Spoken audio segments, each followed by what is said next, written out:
I am Lucia, 33 years old, an Air Force ghost that my own flesh and blood knows absolutely nothing about.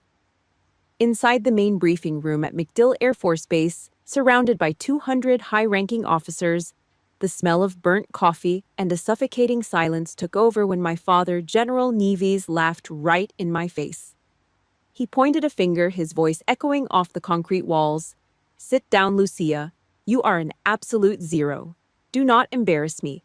He had no idea that the man who had just kicked the double doors open, a highly decorated Navy SEAL colonel, did not come to see him. He came looking for me. And my call sign is not the general's daughter. My father thought he was the most powerful man in the room. But when I spoke the words, Ghost 13, the color drained entirely from his red, bloated face. He had just made the biggest mistake of his life. Drop a comment saying justice and subscribe to the channel if your own family has ever looked down on you. This is a story about the heavy price of arrogance. The air conditioning unit in Briefing Room Alpha hummed with a rattling metallic grind. It was a miserable sound that dug right into the back of your skull. The room smelled like industrial floor wax, stale sweat, and cheap Folgers coffee that had been cooking on a hot plate for 5 hours. I sat in the very last row, my back pressed hard against the cheap plastic of the folding chair. Spine straight, shoulders squared. My dress blues were pressed sharp enough to cut glass. I kept my breathing shallow and slow. It is a physical habit. When you spend enough time lying flat in the freezing mud controlling your heartbeat to make a single shot, you forget how to breathe like a normal person. You just observe. Up front, taking up all the oxygen in the room, was my father, General Arthur Neves. He occupied the center seat in the front VIP row like an old king holding court. His silver hair was cut high and tight, catching the harsh fluorescent light above. He leaned back, spreading his legs, one arm draped over the empty chair next to him. He was laughing loud and deep at some terrible joke a nervous major had just told. It was a booming, heavy sound, the kind of laugh specifically designed to remind everyone else in the room how small they were. He wore his rank like a heavy gold watch, flashing it around so nobody could miss it. He never looked back. Not once. He did not care that I was sitting exactly 50 feet behind him. To him, I was just another uniform filling a dark corner, a prop for his background. The heavy oak doors at the front of the room did not just open. They shoved inward with violent, heavy force. The brass hinges groaned in protest. The low, polite murmur of 200 officers died instantly. Colonel Marcus Hale walked in. Navy SEAL, Tier 1. He wore faded desert camouflages that looked like they had actually seen the sun and the dirt. He stood in stark, ugly contrast to the shiny metals, the starched collars, and the polished leather shoes surrounding my father. Hale had grease under his fingernails and eyes like cracked winter ice. He did not bother to salute the room. He did not wait for permission to speak. He walked straight to the podium, put his thick hands flat on the wood, and stared down the brass. "I need a shooter," Hale said. His voice was gravel and rusted iron. "Top secret, sensitive, compartmented information clearance. Sierra Tango designation. We have a hostage situation moving fast, and I need a long rifle specialist who does not miss. Right now." A heavy, dead silence dropped over the room. That kind of clearance meant ghosts. People who did not exist on regular military rosters. People who did the ugly work so men like my father could wear clean white gloves. The officers looked around, shifting uncomfortably in their seats. General Neves sat up straight, clearing his throat loudly, adjusting his tight collar to assert his dominance over the sudden interruption. He opened his mouth, ready to offer up one of his golden boys. I did not wait for his voice. I pushed my chair back. The metal legs scraped harshly against the cheap linoleum floor. It was a loud, ugly noise in the dead quiet of the room. I stood up. I kept my eyes locked entirely on the back of Hale's head. My heart beat once, slow, controlled. I was the only person in the room on their feet. 200 heads turned. Then my father turned around. His eyes hit me. For a split second, there was blank confusion. Then the anger flashed, hot, ugly, and immediate. His jaw clenched so tight the bone popped. The veins in his thick red neck pushed against his collar. He did not ask what I was doing. He did not pause to consider why I was standing up for a Tier 1 sniper call. He just reacted with pure ego. Sit down, Lucia, he barked. It was not a request. It was the crack of a whip. His voice echoed off the cheap acoustic ceiling tiles. Colonel Hale narrowed his eyes, but my father was already turning away from me, looking at the officers around him. He waved a hand in my direction. A dismissive swatting motion like I was a dirty fly buzzing around his expensive steak dinner. I apologize for the interruption, gentlemen, my father said, forcing a loud chuckle. My daughter works a desk in logistics. She tends to get a little confused about her pay grade. The sycophants in the front rows chuckled on command. A ripple of nervous sucking up laughter washed through the room.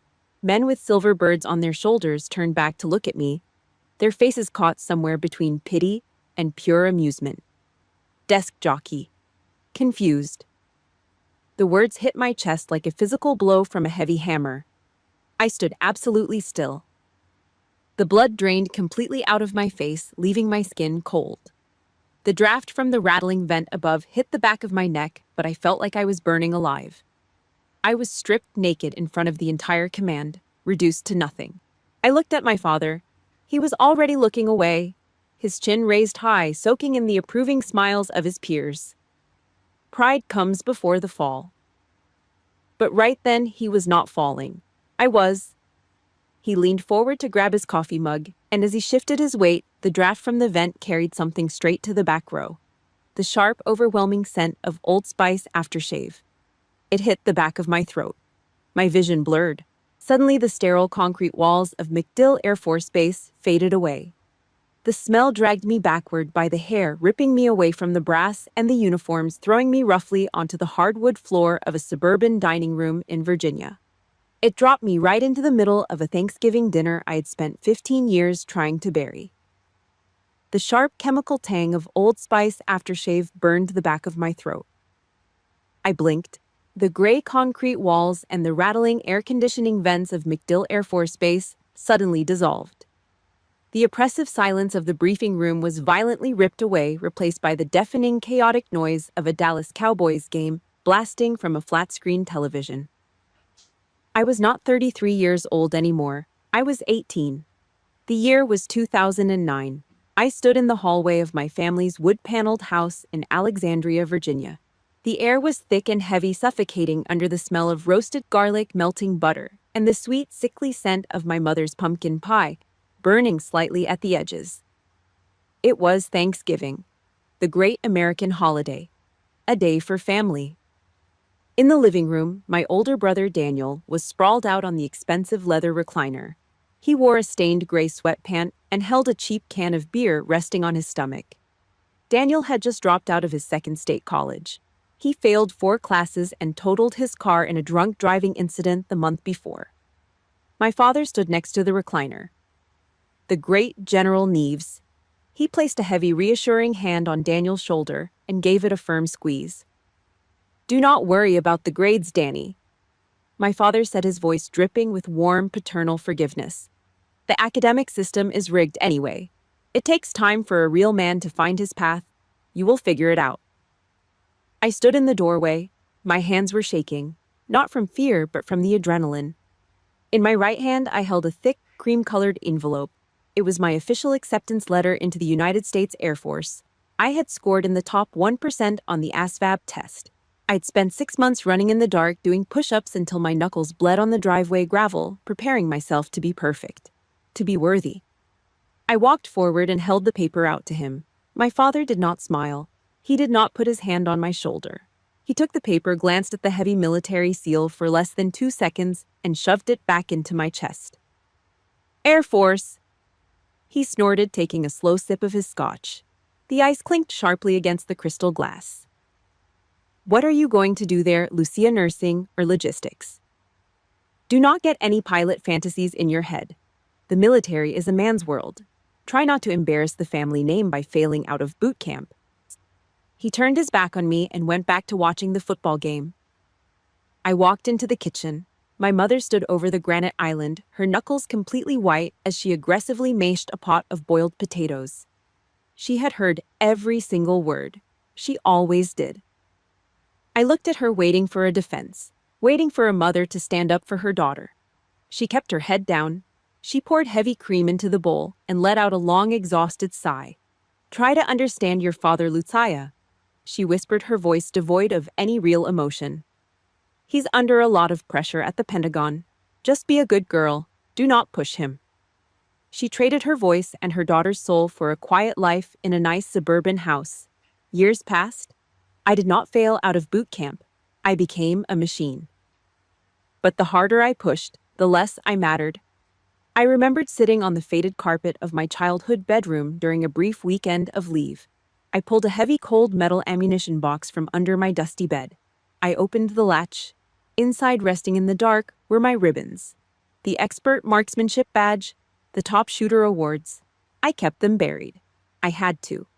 The one time I made the mistake of pinning that silver badge to my uniform, and walking downstairs, my father looked at my chest and laughed. A cold, dismissive sound that scraped against my ribs. A woman holding a rifle is just a photo op for the recruitment brochures, he mocked. Real war is for men. Go help your mother clear the dining table. I walked upstairs, went into the bathroom, and took the badge off. My hands shook so badly that the sharp metal pin pierced the meat of my thumb. A single drop of dark blood swelled up and fell into the white porcelain sink. I watched the water wash it down the drain. I learned that day that my achievements were insults to his ego, but the final cut, the one that severed the nerve completely, happened 2 years later. I was lying on a stiff paper sheet covering an examination table in a freezing military infirmary. I smelled iodine floor bleach and my own dried sweat. I had a fractured collarbone and 3 bruised ribs from a brutal combat survival exercise in the mud. Every time I inhaled, white-hot pain stabbed through my chest. I held my cheap, cracked cell phone in my left hand. I had called him twice. He declined both calls. Finally, the green light blinked. A text message. I stared at the glowing screen in the dark room, hoping for a sliver of concern. A simple question asking if his daughter was alive. The text read, "Told you the military was not for you. Pack your bags, come home, and get a husband before you ruin your face permanently."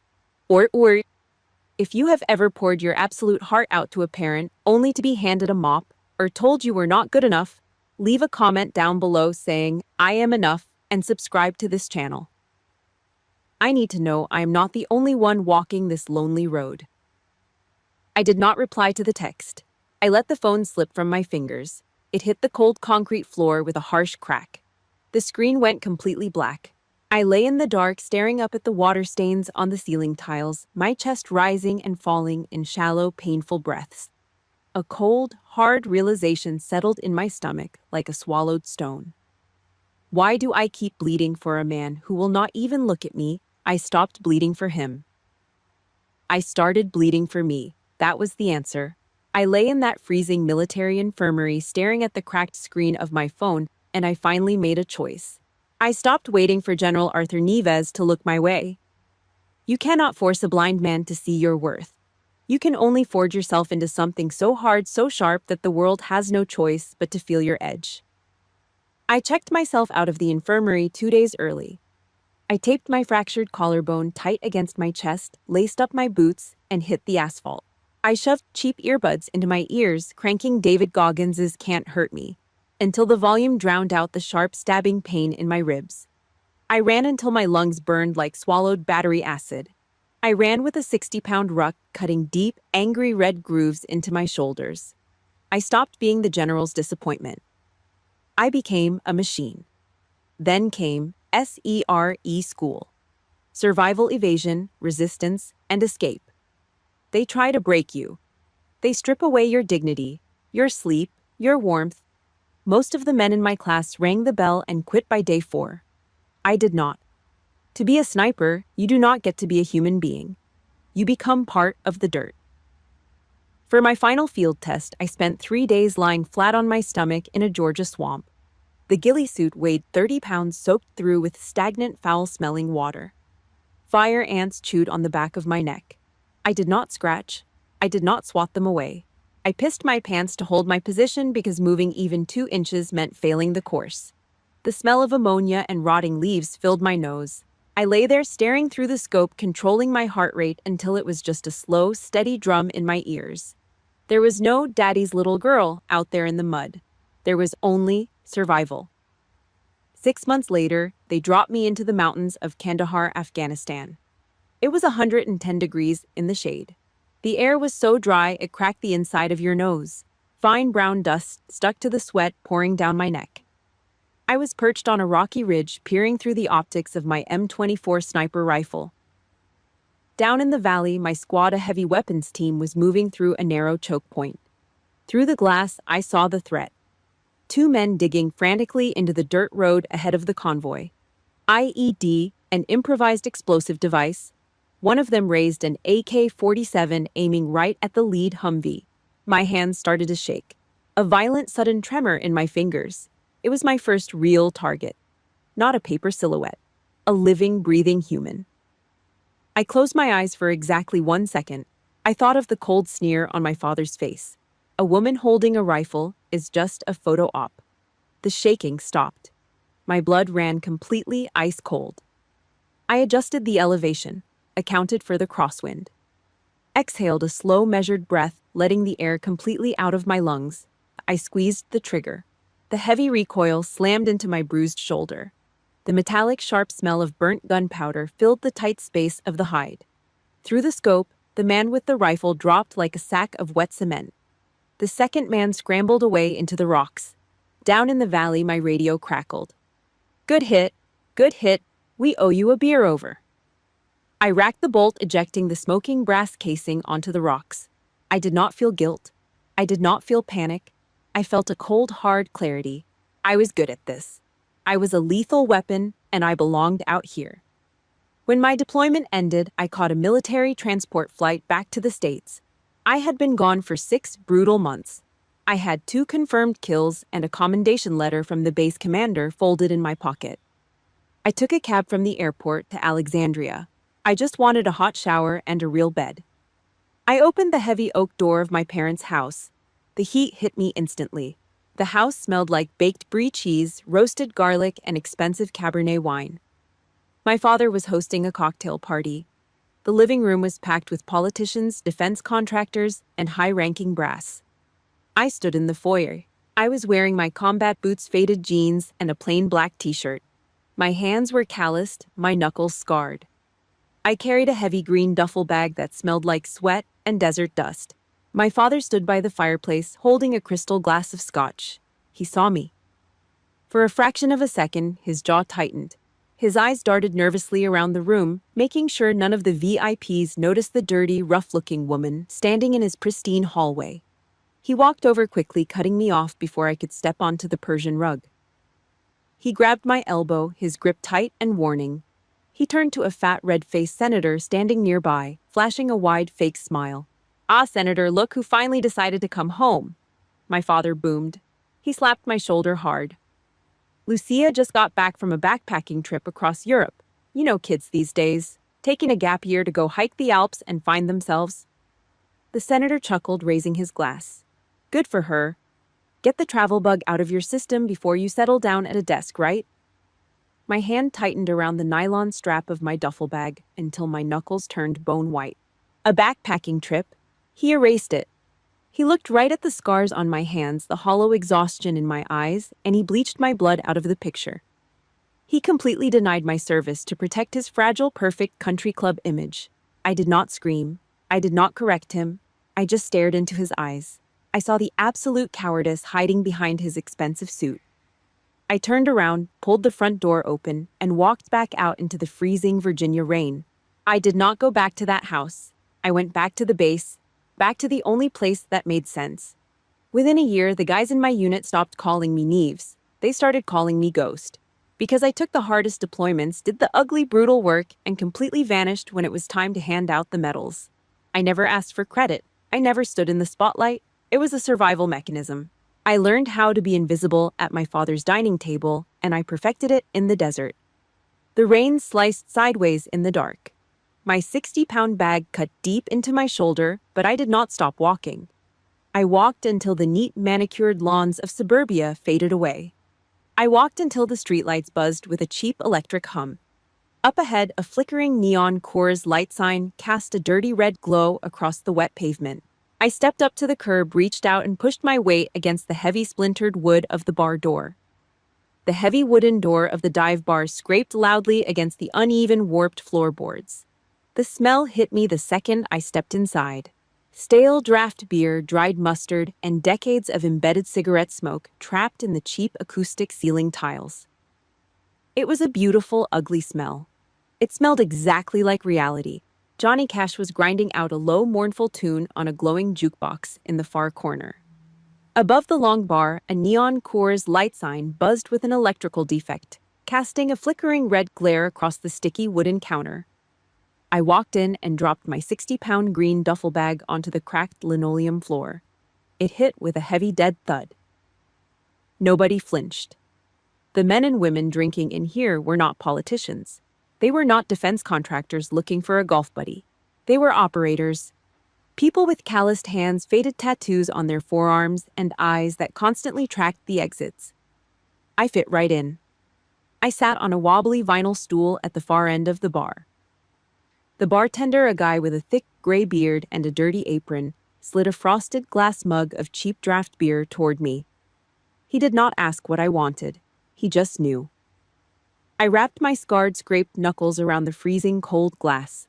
The condensation dripped down my wrist and onto the scratched wood. Then a heavy hand clapped down hard on my right shoulder. The grip was solid, immovable. I did not tense up. I recognized the specific weight of it. I turned my head. Colonel Marcus Hale stood right beside me. He was out of uniform, wearing a faded black t-shirt that stretched tight across his thick chest and a pair of worn-out denim jeans stained with motor oil. We had shared the Kandahar Valley 6 months ago. He was the commander of the heavy weapons team I had covered from the high ridge. Hale did not look at me the way the men at my father's cocktail parties looked at me. He did not scan me up and down. He did not see a woman, and he did not see a decorative piece of background furniture. He looked straight into my eyes, and he saw a loaded weapon. He respected the weapon. He pulled up the stool next to me. He raised 2 fingers at the bartender, signaling for 2 shots of the cheap house whiskey. "I heard you were back in the States, Neves," Hale said. His voice was pure gravel, competing easily with the sharp clack of pool balls breaking in the back room.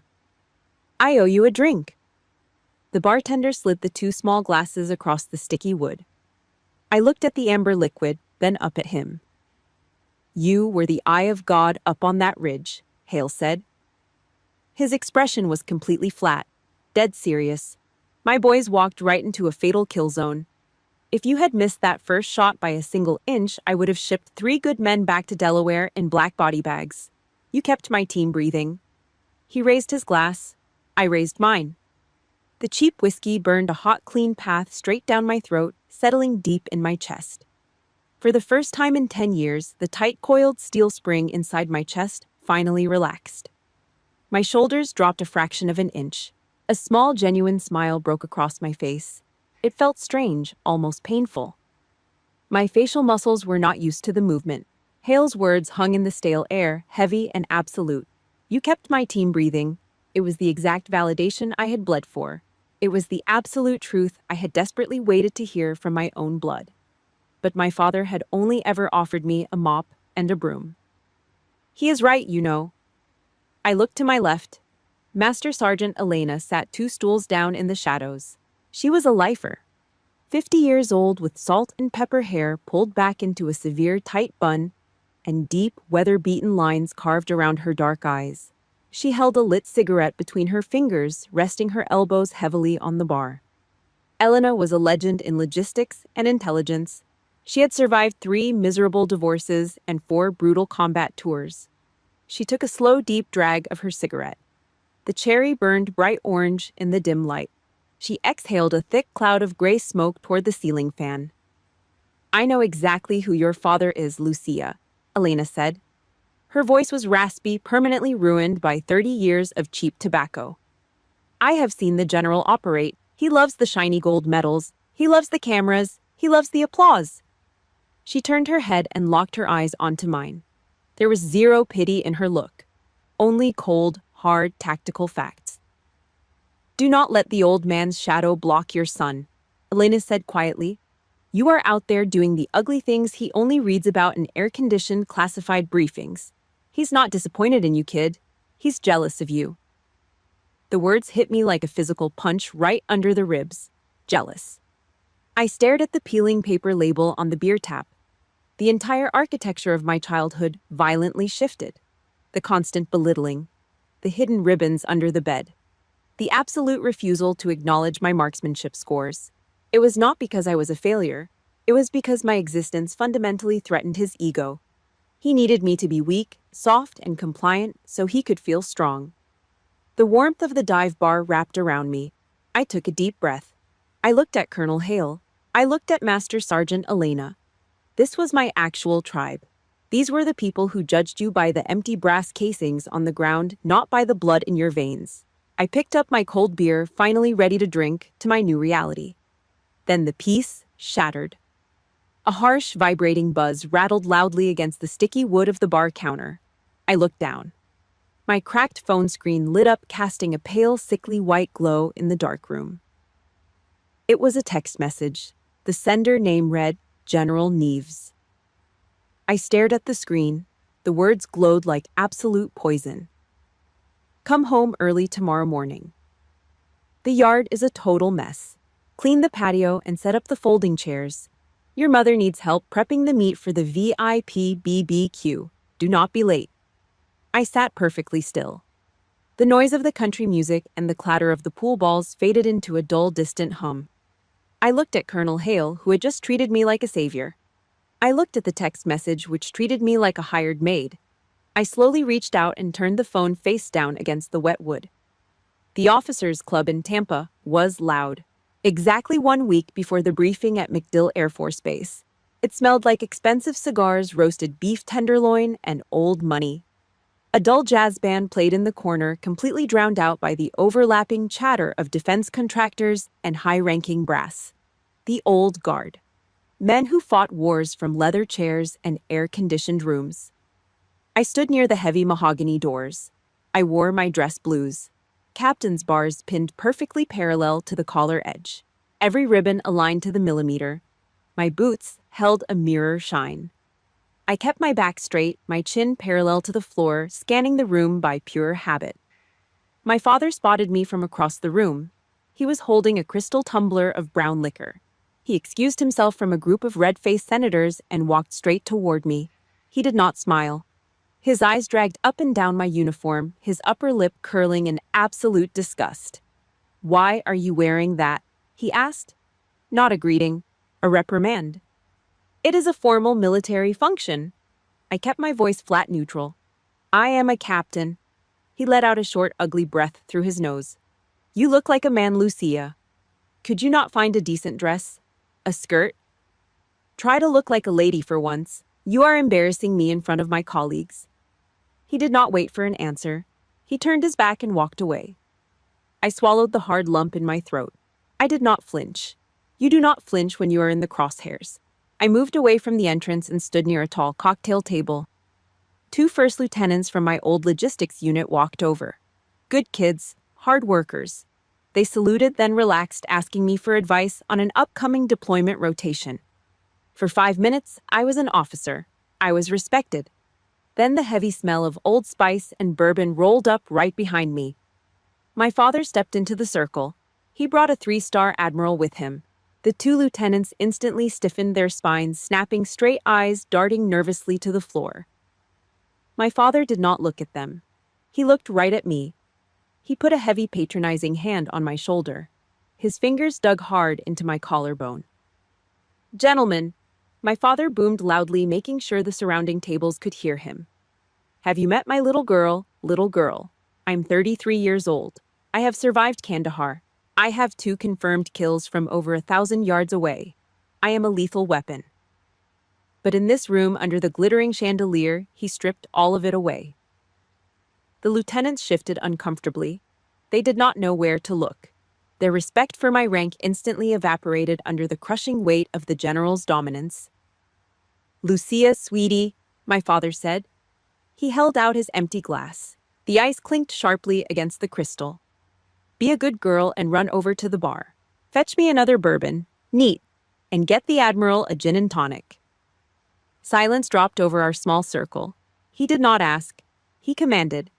He took a decorated military officer and turned her into a cocktail waitress right in front of her own subordinates. He did it specifically to break my legs, to remind me and everyone else who owned the room. The heat rushed up my neck. My jaw locked so tight my teeth ground together.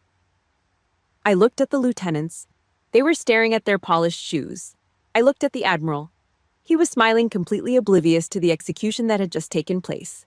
I reached out. I took the empty glass from his hand. My fingers brushed his. His skin was warm and sweaty. I turned around and walked to the bar. I ordered the drinks. I waited, watching the bartender pour the liquor. My hands were shaking.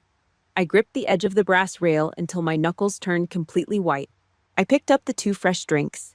The heavy glasses felt fragile in my hands. I wanted to hurl them against the brick wall. I wanted to watch the glass shatter. I walked back. I handed the gin to the Admiral. I handed the bourbon to my father. As he took the glass, I leaned in. Just an inch.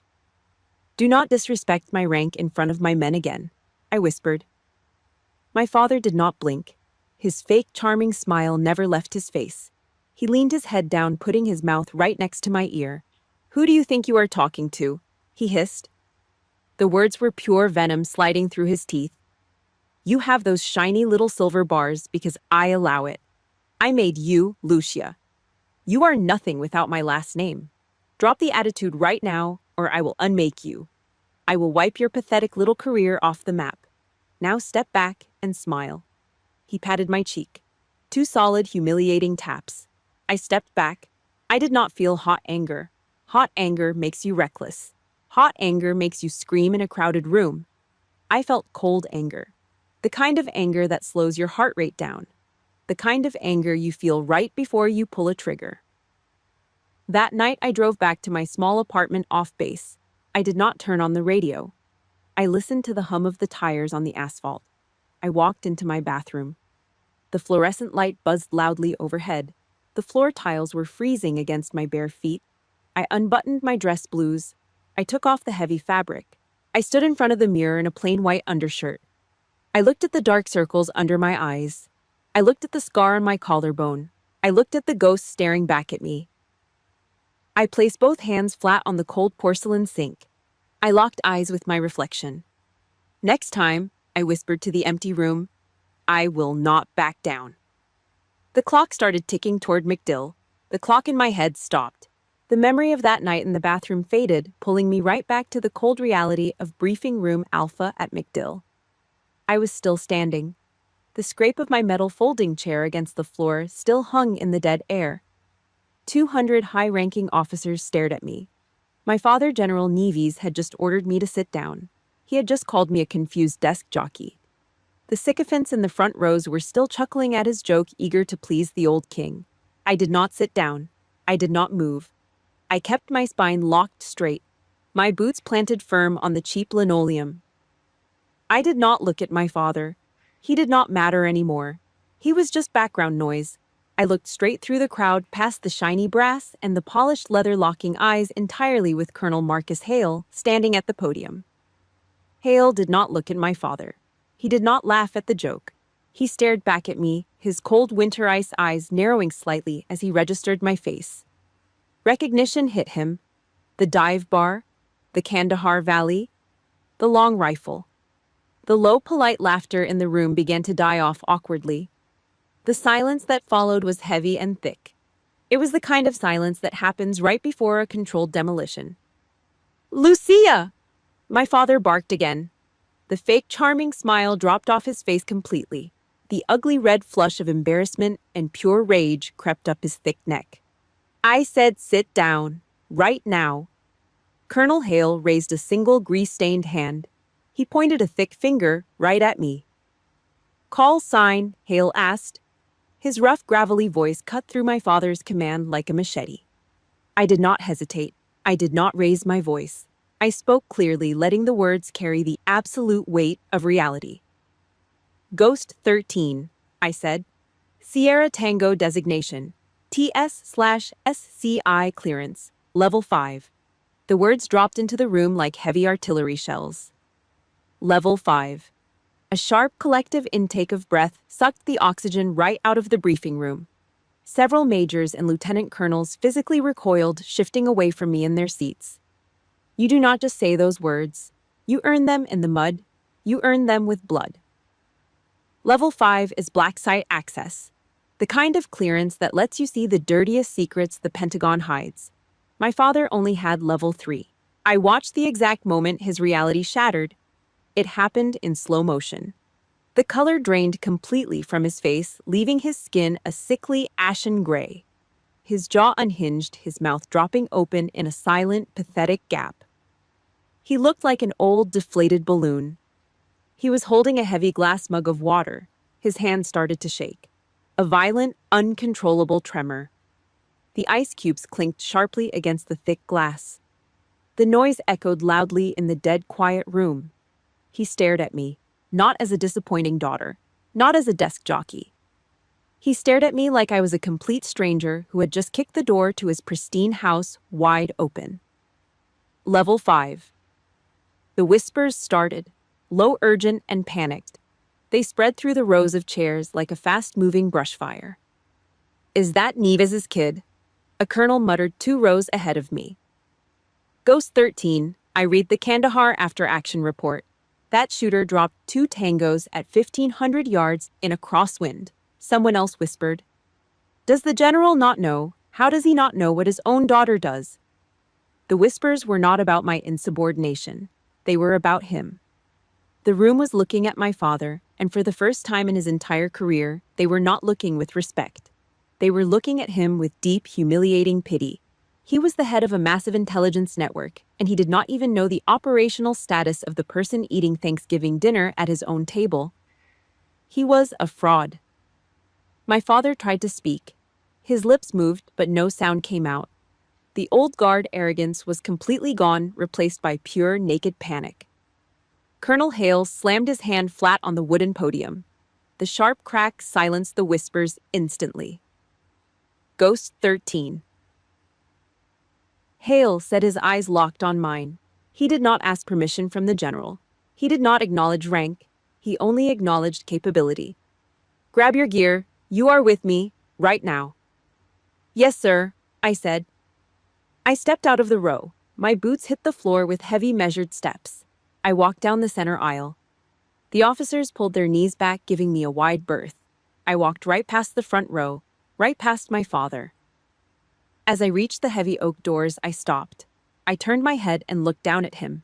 He was slouched in his VIP chair, his expensive uniform suddenly looking 2 sizes too big.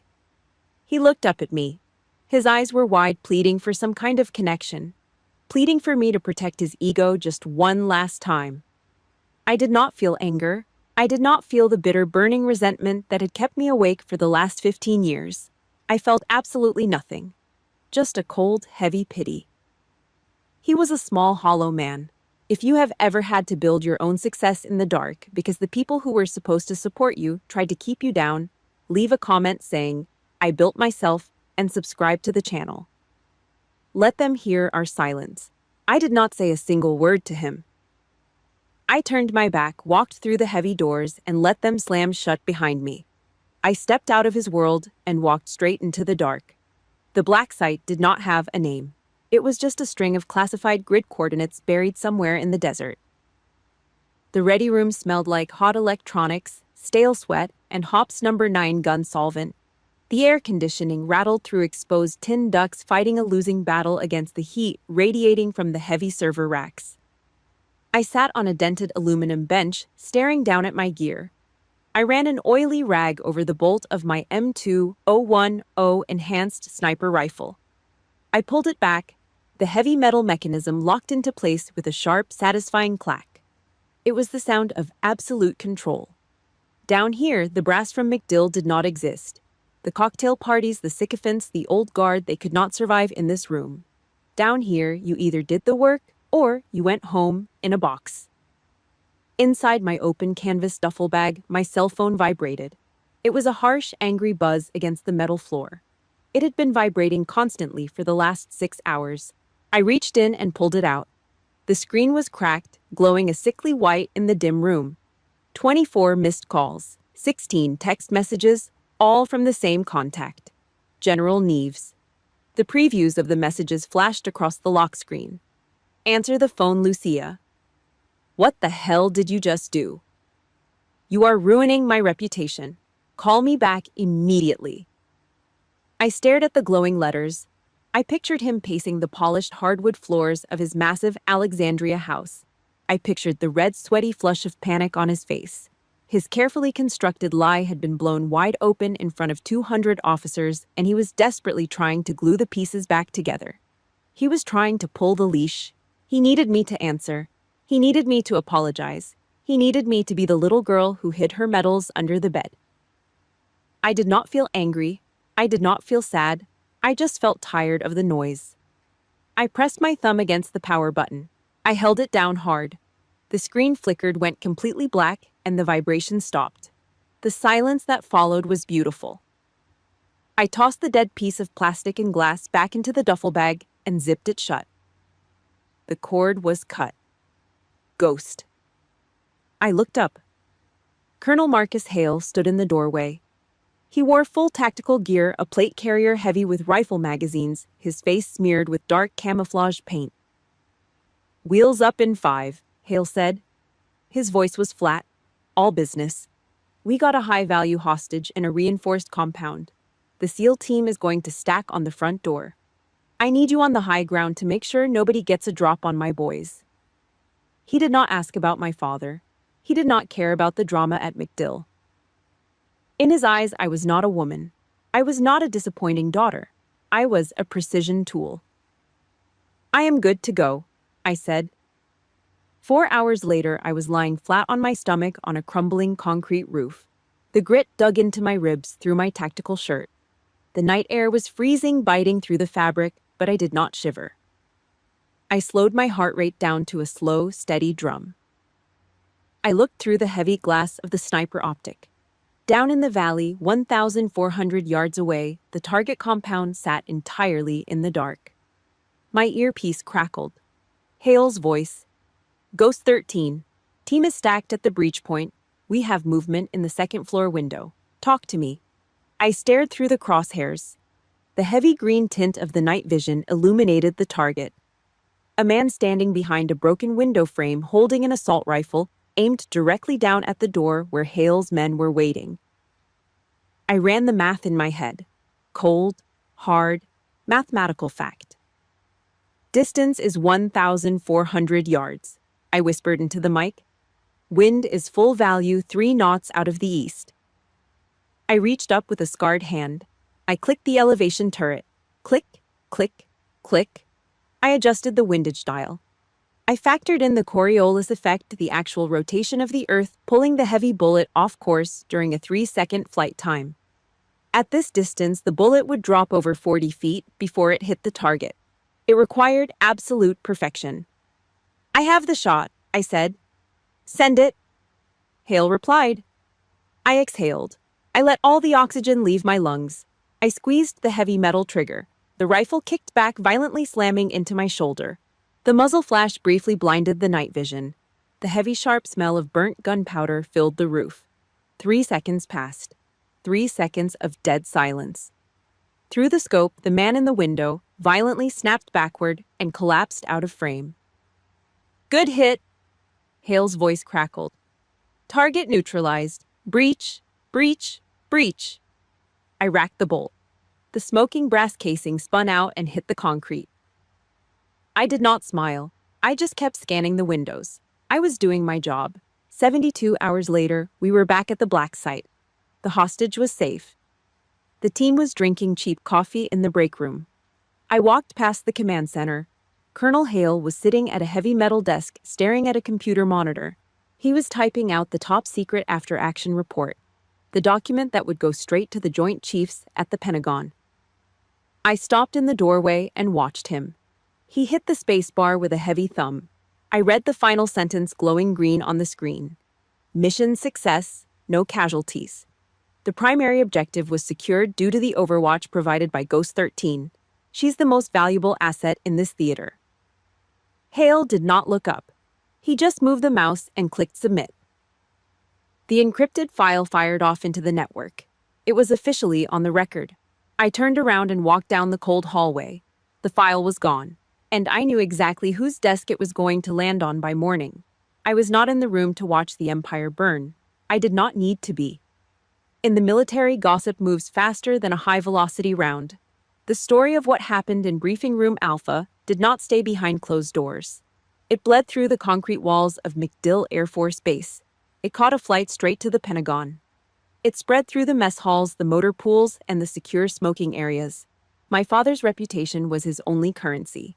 He spent 30 years building a shiny gold-plated armor of respect, fear, and political influence. It took exactly 10 seconds to strip it entirely off his back. The enlisted guys whispered about it while turning wrenches on the Humvees. The brass snickered over their expensive glasses of imported scotch. The joke wrote itself. Did you hear about Neves? The old man thought his kid was a desk jockey pushing supply requisitions. Turns out she is a level 5 ghost. How the hell does a general run a multi-billion-dollar intelligence network when he does not even know what happens under his own roof? He became a punchline, a paper tiger, a man who demanded total control but held absolutely none. I heard about the phone call 3 days later. Master Sergeant Elena pulled me aside near the base armory. She had friends in communications. She gave me the play-by-play. My father tried to put the fire out the only way he knew how. Intimidation. He sat in his massive climate-controlled office, sweating through the collar of his heavily starched uniform. He bypassed the standard chain of command, picked up the secure receiver, and dialed my direct handler, Lieutenant Colonel Rohr. Rohr was a hard, ugly man. He chewed cheap nicotine gum, drove a beat-up Ford truck, and did not give a single damn about the old guard. My father did not ask nicely. He demanded. He raised his voice, throwing his heavy silver stars around. He barked through the phone line, ordering Rohr to have my complete operational file sent to his desk before the end of the hour. He wanted to see the missions. He wanted to see the kill counts. He wanted leverage. He desperately needed to pull the strings back into his own hands. Lieutenant Colonel Rohr let my father yell. He let the old man exhaust his lungs. Elena said Rohr just sat there staring at a blank wall, chewing his gum with a slow, heavy rhythm. Then Rohr leaned into the receiver and delivered the execution. With all due respect, General, Rohr said. His voice was flat, completely dead. You do not possess the required security clearance to access Captain Neves's file. There was a sharp silence on the line. Excuse me, my father snapped. You are not read in on Sierra Tango operations. Rohr continued, his tone brutally bureaucratic. This is a strict need-to-know basis, and you, sir, do not need to know. My father sputtered. He threatened Rohr's career. He threatened to call the Joint Chiefs. He tried to play the father card, screaming that he had a right to know what his daughter was doing. Rohr cut him off, a cold surgical slice. Sir, I strongly advise you to stop harassing my operatives. Furthermore, this is a secure recorded line. Everything you just said has been logged into the central server. Have a good afternoon. Click. A dead dial tone. My father dropped the phone. He was stopped cold by the exact same bureaucratic wall he had used to crush so many lower-ranking soldiers. The system he worshipped, the system he used to threaten me at that cocktail party, had just locked him out in the cold. He had no power here. But the real death of General Arthur Neves did not happen on a secure phone line. It happened on a Friday night at the officers' club. The O Club was his sanctuary. It was a massive room filled with dark mahogany tables, dim yellow lighting, and the heavy smell of roasted beef and expensive cigars. It was the place where he normally held court. Every Friday night, he sat at the center table, surrounded by sycophants laughing at his terrible jokes, buying him drinks, and begging for a scrap of his political influence. That Friday, he walked through the heavy double oak doors. He squared his shoulders. He put on his fake, charming, white-toothed smile. He looked around the room, expecting the usual wave of greetings. Nobody looked back. The majors and colonels, who usually rushed over to pull out his chair, suddenly found their drinks incredibly fascinating. Groups of officers quietly shifted their bodies, turning their backs to the door. Conversations dropped to low, uncomfortable murmurs as he walked past their tables. The clinking of silverware against porcelain suddenly sounded violently loud. The silence was deafening. It was heavier than any screaming match. In the military political machine, weakness is a highly contagious disease. Nobody wanted to catch it. Nobody wanted to be seen drinking with the joke of McDill. He walked to a small empty table in the far back corner. Alone. He sat down heavily in the leather chair. The leather creaked under his weight. A young waiter rushed over, dropped a plate of prime rib in front of him, and quickly walked away without making eye contact or offering to refill his water. My father picked up his heavy silver knife and fork. His hands shook. A slight, pathetic tremor in his fingers. He cut a piece of the meat. He put it in his mouth and chewed it slowly. It tasted like nothing. The steak was cold, tough, and completely tasteless. He sat there in the dark corner, chewing on the cold reality that his entire life was an illusion. The brass on his shoulders meant nothing. The fear he instilled was gone. He looked across the room at the men laughing without him, and he finally realized the truth. He was absolutely nothing. 3 months passed. The dust settled, but it did not disappear. It just coated everything in a thick, heavy layer of reality. I agreed to meet him at a Starbucks off Interstate 95. Neutral ground, no military bases, no dark mahogany officers' clubs. Just a loud, crowded strip mall in Virginia, smelling of burnt espresso beans and cheap vanilla syrup. I sat at a small wobbly metal table in the back corner. The barista yelled out a name over the hiss of the steam wand. I was wearing civilian clothes. Faded jeans, a plain gray t-shirt, and a dark canvas jacket. But my back did not touch the chair. My spine was completely straight. My eyes naturally tracked the main entrance, logging every person who walked through the glass door. At exactly 10 in the morning, Arthur Neves walked in. I did not call him General in my head anymore, because he did not look like one. The man who walked through the door had aged 10 years in 3 months. The imposing chest-out swagger was entirely gone. He wore a wrinkled beige sweater and loose khaki pants. His shoulders sagged forward under an invisible weight. His silver hair, usually cut high and tight, was slightly overgrown and unkempt over his ears. The forced retirement had not been kind to him. He spotted me. He hesitated for a second, his hand gripping the edge of a nearby chair before he walked over and sat down across from me. He did not order a coffee. He just placed his hands flat on the scratched metal table. I noticed the liver spots on his skin. I noticed how his fingers trembled slightly. He looked old. He looked incredibly small. For a long time, neither of us spoke. The background noise of the coffee shop filled the dead space. The grinding of coffee beans. The clatter of ceramic mugs. The fake, cheerful pop music playing on the overhead speakers. I did not know, he finally said. His voice was rough, lacking the booming authority that used to rattle the windows of our childhood home. He kept his eyes locked on his shaking hands. About Kandahar. About the level 5 clearance. Your mother and I, we just did not know. It was the classic defense, the shield of ignorance. If he did not know, he could not be held responsible for the cruelty. I looked at him. I did not feel the hot burning urge to scream. I did not want to flip the table or drag him through the mud of my childhood. I had already bled out all that anger in the desert. I just felt a cold, surgical clarity. You did not know because you refused to look, I said. My voice was low, completely flat. He flinched. The words hit him hard, but he immediately reached for his second line of defense, the justification. I only pushed you because I wanted what was best for you. Lucia, he said, his voice pleading, sliding into the familiar groove of the victim. The military is a meat grinder. It destroys people. I wanted to protect you from that. I just wanted my daughter to have a normal, safe life. Is it a crime to want to protect my own blood? He looked up at me, his eyes watering slightly. He wanted absolution. He wanted the fairy tale ending where the daughter cries, forgives the father, and pretends the 15 years of psychological warfare never happened. I did not give him an inch. I leaned forward. I placed my scarred, calloused knuckles on the metal table, resting them right next to his trembling hands. I looked straight into his eyes. Do not insult my intelligence by calling your ego protection, I said. The words cut through the noise of the coffee shop like a straight razor. He stopped breathing for a second. You did not hide my medals to keep me safe. I continued, my voice steady, leaving absolutely zero room for debate. You hid them because a woman out shooting your golden boys made you look weak. You ordered me to fetch your drinks in front of my subordinates because you needed to prove you still owned me. You did not want to protect me. You wanted to erase me. He opened his mouth to argue, to deploy another excuse, but he looked at my face and the words died in his throat. He saw the cold, dead reality in my eyes. He realized he was not talking to a little girl seeking her father's approval.